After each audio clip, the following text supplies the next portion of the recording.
ಆ ವಿಚಾರನೂ ಸಹಿತಪ್ಪ ಅಂದ್ರೆ ಅದನ್ನು ಡಂಗ್ರ ಹೊಡಿಸಿ ಇದನ್ನು ಮಾಡಿಬಿಡ್ನು.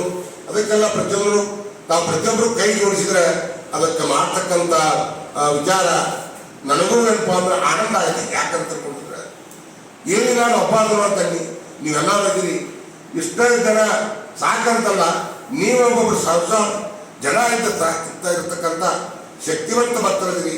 ಭಗವಂತ ನಿಮಗೆ ಆ ಅಮ್ಮ ನಿಮಗೆ ಆಯುಷ್ಯ ಆರೋಗ್ಯ ಭೋಗ್ಯಭಾಗ್ಯ ಕೊಟ್ಟು ಕಾಪಾಡಲಿ.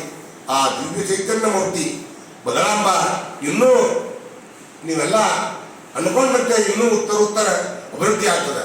ಯಾಕೆ ಅಂತ ತಿಳ್ಕೊಂಡ್ರೆ ಇದಕ್ಕೆ ಹಲಕೆಲ್ಲವ ಮಹಾತ್ಮನ ಅನುಗ್ರಹದ ಆಶೀರ್ವಾದ ಆಗಿದೆ. ಬಬಲಾದಿ ಆಚಾರ ಹೋಗಿದ್ದೆ ನಾವು.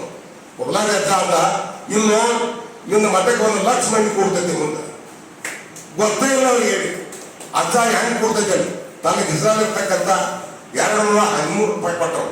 ಅಟ್ಟೈದು ಅವ್ರ ಕಿಸಿದಾಗ ತಗೋಪಾಯಿದ್ರು ಅವನ್ನ ಬಚ್ಚಿಟ್ಟು ನಮ್ಮ ತೆಗೆಯೋಗಿಟ್ಟು ನಾವು ಮಹಾತ್ಮನ ವಾಣಿ ಎಂದೊಂದು ಸುಳ್ಳಾಗುದ್ರ ಬಬಲಾದಿಯವರ ಅನುಗ್ರಹದ ಆಶೀರ್ವಾದ ಆಗೈತಿ. ಮುರುಳು ಮಾಂತದವರ ಆಶೀರ್ವಾದ ಆಗೈತಿ.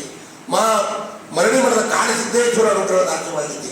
ಬ್ಯಾಗಿಗೆ ಶಿವಾನಂದಪ್ಪ ಅಪ್ಪಾಜಿಯವರ ಆಶೀರ್ವಾದ ಆಗೈತಿ. ಇದಕ್ಕೆ ಹಲವು ಮಹಾತ್ಮರ ಸೇವನ ನನಗೆ ಇಲ್ಲಿಗೆ ತಂದಿಟ್ಟದ.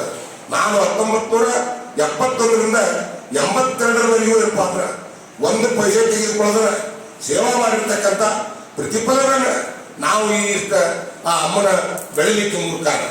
ಯಾಕೆ ಅಂತ ತಿಳ್ಕೊಂಡ್ರೆ ಫಲಾಪೇಕ್ಷೆ ಇರೋದೇ ಕರ್ಮ ಮಾಡುವುದು.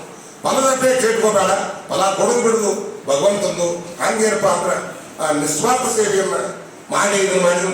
ಈಗಾದ್ರೂ ಇಲ್ಲಿ ಏನಾದ್ರು ಕೊಡ್ಬೇಕು, ಯಾರು ತಗೋಬೇಕು, ಬಚ್ಚಿಡ್ಬೇಕು ಅಂತಕ್ಕಂಥ ಈಗೂ ಎಳ್ಳಷ್ಟು ನನ್ನ ಮಾಡಿಸ್ಕೊಂಡು ಇಲ್ಲ, ಮುಂದೂ ಇರುವುದಿಲ್ಲ.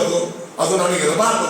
ಅದಕ್ಕಾಗಿ ಏನಪ್ಪ ಅಂದ್ರೆ ತಾವೆಲ್ಲ ಸಹಾಯ ಸಹಕಾರ ನೀಡಿ ಈ ಅಮ್ಮನ ಜಾತ್ರೆಯನ್ನ 13/4/2026ರಿಂದ 14/4/2026 2 ದಿನಗಳ ಪರ್ಯಂತರ ತಾವೆಲ್ಲ ಬಂದು ತಮ್ಮ ತನುಮನಗಳಿಂದ ಸೇವೆಯನ್ನು ಸಲ್ಲಿಸಿ ಅಮ್ಮನ ಪ್ರೀತಿಗೆ ಪಾತ್ರರಾಗಿ ಈ ಯಾವ ವಿಚಾರಧಾರೆಗಳನ್ನ ಜಾತ್ರೋತ್ಸವವನ್ನು ಮಾರ್ಮಿಕವಾಗಿ ಮಾಡಿದ್ದು ತಮ್ಮಲ್ಲಿ ಅನಂತ ವಿನಂತಿಗಳಿಂದ ಕೇಳಿಕೊಳ್ಳುತ್ತಾ 2 ವಾಕ್ಪುಷ್ಪಗಳನ್ನು ಅಮ್ಮನ ಕಡಿದಾವಳಿಗೆ ಅರ್ಪಿಸಿ ಸಮರ್ಪಿಸುತ್ತೇವೆ.